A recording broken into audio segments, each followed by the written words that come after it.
दोस्तों, कल नरेंद्र मोदी के रामलला के प्राण प्रतिष्ठा के बाद, अयोध्या में राम मंदिर के निर्माण के बाद पूरे देश में राजनीतिक माहौल बदल गया है।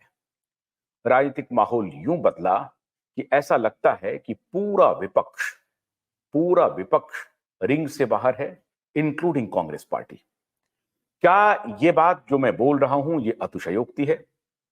आज इसी मुद्दे पर बात करेंगे। हमारे साथ दो जाने माने पत्रकार अखिलेश अखिल जुड़ रहे हैं और सूर्यकांत भारती अकोला से जुड़ रहे हैं। बहुत बहुत स्वागत है सूर्यकांत जी आपका और अखिलेश जी आपका। कल प्रधानमंत्री ने कहा कि राम मंदिर बनने से आग नहीं लगेगी, नई ऊर्जा आएगी। और आज से यानी 22 जनवरी 2024 से ये समय का नया काल चक्र है जो आने वाले दिनों में भारत का स्वर्णिम इतिहास लिखेगा। इसमें विपक्ष कहां है अखिलेश जी?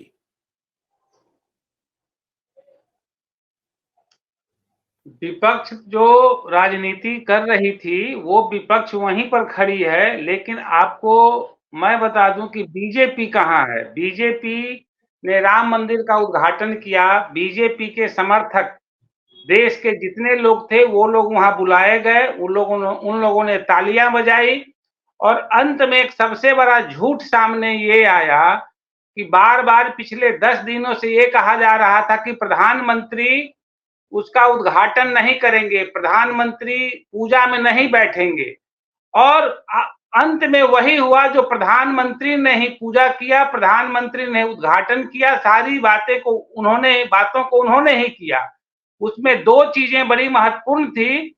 प्रधानमंत्री ऑफिशियल अनाउंसमेंट था ट्रस्ट का कि राम मंदिर के उद्घाटन नहीं, यजमान है प्रधानमंत्री नरेंद्र मोदी। वही बता रहा हूं, उद्घाटन का मतलब मेरा मतलब उद्घाटन नहीं करेंगे। किसने कहा आपको? ऑफिशियल कम्युनिक है इसका। नहीं, तो वो यजमान थे ना, वो भाई तो यजमान थे ना वो। तो ये 10 दिनों से तो खबरें यही चला रही थी कि कोई अनिल मिश्रा जी हैं, उसके ट्रस्ट के आदमी वो जजमान बनेंगे, ये सह जजमान रहेंगे। लेकिन वहां पर तो सारी चीजें इन्होंने ही किया। मोहन भागवत जी खड़े रहे, वो जोगी जी खड़े रहे, आनंदीबेन जी खड़ी रही। कुल मिलाकर कहानी यही है कि जो शंकराचार्य, देश के चारों शंकराचार्य जो आपत्ति जता रहे थे जिन बातों को लेकर, वो आपत्ति धरी वहीं की वहीं रह गई और प्रधानमंत्री मोदी ने वही किया जो उनको करना था। अब रही विपक्ष की कहानी, तो विपक्ष तो पहले ही उसको नकार दिया था कि अधूरा मंदिर में, निर्माणाधीन मंदिर में हमको नहीं जाना है। कहानी ये देखिए कि जिस समय यहाँ पर जो है अयोध्या में मंदिर का उद्घाटन हो रहा था, या समझिए कि जो पूजा पाठ हो रहा था, भगवान की स्थापना की जा रही थी, उसी समय समझिए कि वहां पर असम में राहुल गांधी जिस मंदिर में जाना चाह रहे थे वहां पर उनको बैन कर दिया गया। उसके पीछे का तर्क यही था कि मंदिर में अगर एक तरफ हम पूजा करेंगे और मीडिया में अगर हमारी तस्वीर चलेगी तो उसके समानांतर में जो है राहुल गांधी या विपक्ष के किसी नेता की तस्वीर न चले। और ये जो है ना आजाद, सवाल तो सबसे बड़ा ये है कि आजाद भारत में इस तरह की बात पहली बार देखने को आई कि मंदिर में जाने से किसी को रोक रहे कि हमारी छवि न खराब हो जाए, हमारा प्रचार प्रसार न कम हो जाए। मैं ये नहीं कह रहा था कि प्रधानमंत्री वहां पर क्या किए नहीं किए, हुए कर अपने जो भी किए अच्छा किए, लेकिन आप दूसरों को कैसे रोक सकते हैं? दूसरों को कैसे रोक सकते हैं मंदिर में जाने से?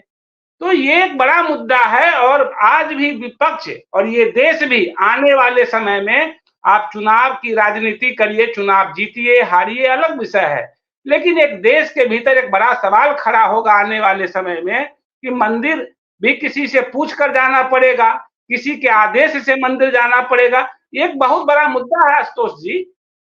अखिलेश जी, मैं आज बहुत गंभीरता से 2-3 सवाल पर आपकी राय बिल्कुल जानना चाहूंगा। बहुत अच्छी बात आपने उठाई कि भाई जब ये राहुल गांधी मंदिर जाना चाहते थे तो उनको रोका गया।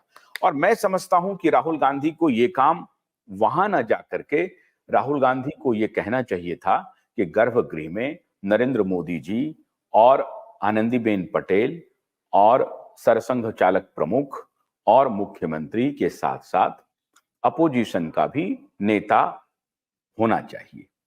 और ये बात अगर कांग्रेस पार्टी उठा देती, पूरा विपक्ष उठाता कि सबके राम हैं, ट्रस्ट बना रहा है, ठीक है सरकार इसमें है तो सरकार उसमें सहयोग कर रही है, सरकार वहां के साथ सद्दा पर, सौंदर्य पे, बहुत अच्छी बात है।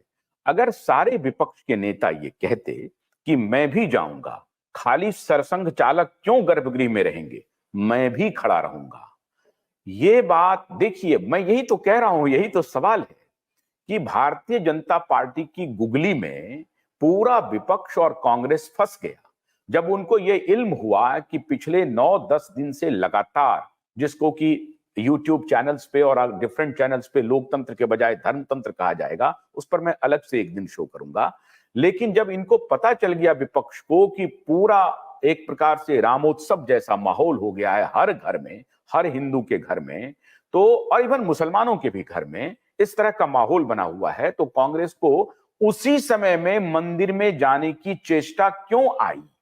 क्यों ये बात आई कि नहीं राहुल गांधी को मंदिर जाने?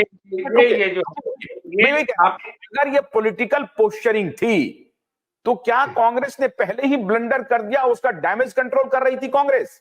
नहीं, देखिए, अगर ये सवाल जो कांग्रेस पर या विपक्ष पर आप सवाल खड़ा कर रहे हैं, अच्छी बात है, सवाल होने की जानी चाहिए। अमित शाह क्यों नहीं अयोध्या गए थे? राजनाथ सिंह क्यों नहीं अयोध्या गए थे? जेपी नड्डा क्यों नहीं अयोध्या गए थे? ये पहले उनसे भाई आप, यही तो मैं बताना चाहता हूं कि एक पॉलिटिकल पार्टी का सुनियोजित प्लान, एक पॉलिटिकल पार्टी का सुनियोजित प्लान कि हमारे पार्टी से 2-3 नेता वहां ऑलरेडी मौजूद हैं और हमारी जो आनुषंगिक संगठन है सबसे बड़ी, उसके नेता वहां मौजूद हैं, तो सबको जाने की जरूरत नहीं है। सबको उन्होंने कहा कि अपने अपने कॉन्स्टिट्यूएंसी में रहिए और जहां होता है आप मंदिर जाइए। मैं तो यही कह रहा हूं, ये मूर्खता का, विपक्ष की मूर्खता का, कांग्रेस की मूर्खता का। हाँ, बोलिए। ठीक है, आपको हो सकता है कि आपको लग रहा है कि कांग्रेस ने गलती की, हमको बोल दीजिए हाँ या ना। क्या अगर विपक्ष कहता कि गर्भगृह में मेरे भी नेता रहेंगे, मेरे भी नेता रहेगा, और ये राड़ पहले से ही विपक्ष ठान देता कि गर्भगृह में 4 आदमी, अच्छा एक दिन में नहीं हुई है बात, ये 11-12 दिन से पहले से प्रचारित है, गर्भगृह में पूजा कौन कौन करेगा, गर्भगृह में उस वक्त कौन कौन मौजूद रहेगा, 84 सेकंड तक कौन कौन रहेगा, तो क्या विपक्ष को यह मांग नहीं करनी चाहिए थी कि गर्भगृह में हम भी रहेंगे? तो अगर आप ही की बात को हम सही माने या उसको हम अगर समर्थन कर दें, तो इसका तो मतलब ये होता है कि बीजेपी को एक और मुद्दा तब और मिल जाता, क्यों कहता देखिए विपक्ष वाला हमारे साथ राजनीति कर रहा है, मैं अपनी पार्टी के बड़े बड़े नेताओं को नहीं बुला रहा हूं, तो ये लोग कह रहे हैं कि हमारे साथ, देखिए ये दोनों हाथ आप ही को मिल जाए, दोनों चित्त भी मेरा पट भी मेरा, ये कहानी नहीं चलता है। मैं सवाल आपसे ये कर रहा हूं कि राजनाथ तैयार नहीं है कि इतना बड़ा ब्लंडर हो गया। मैं अभी आज शाम को मैं एक अलग शो करने वाला हूं, आप इस बात को मानने के लिए तैयार नहीं है कि पूरे विपक्ष जो कि नीति विहीन है और अनिर्णय की स्थिति में रहने वाली एक ऐसा गिरोह बन गई है जिसका कुछ भी स्पष्ट नहीं है और वो देश के लिए खतरनाक है, और आप जैसे पत्रकार ये मानने के लिए तैयार नहीं है कि उन्होंने ब्लंडर कर दिया। नहीं, भोलानाथ का ब्रश कटर एक बैटरी से चलने वाली मशीन है जिसका चार्जिंग समय 3.5 घंटे है। इसे हम 6 से 8 घंटे बिना रुके चला सकते हैं। एक बार चार्ज करने पर ये 16,000 स्क्वायर फीट गेहूं, चावल, बजरा, जोवर के खेत काट सकता है, जबकि इसी कार्य को पेट्रोल ब्रश कटर 1,000 रुपए पेट्रोल का खर्चा करता है।